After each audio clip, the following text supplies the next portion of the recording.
Alright, so this is my week 4 video response for POS 160 to Courtney Wessel. And Courtney's question was asking whether the conflict in North Korea over nuclear weapons is being caused more by the material concerns caused by the nukes or the social aspects caused by the nukes.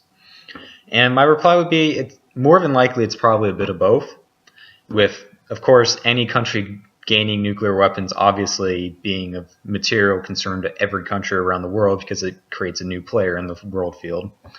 But more so to the point, I actually think that it goes back to Alexander Wendt's distribution of power idea, in which case, at least from the U.S. perspective, North Korea gaining nukes is basically affecting the power calculations around the world for the U.S.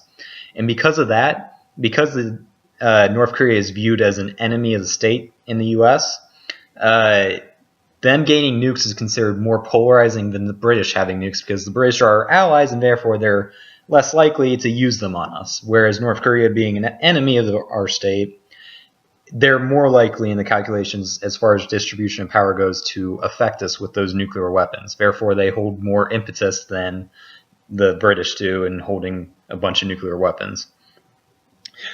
As far as it goes with the notion that material resources only acquire human interaction through shared knowledge and understanding between states, honestly, I don't know.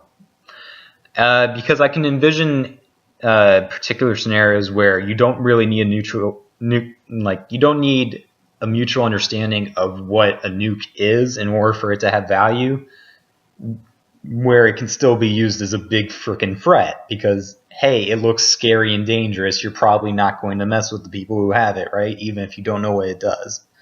That's one area I take a bit of issue with Alexander Wendt here because I don't think you necessarily have to have a mutual understanding so much as you just need an understanding. One side can have more knowledge than the other side can, and you guys can still come to an agreement that's roughly egalitarian in nature because both sides know the core concept, even though they have differing levels of knowledge about what those core concepts are. And yeah, that's my video response for week 4. Hope you learned something or had a bit of reflection.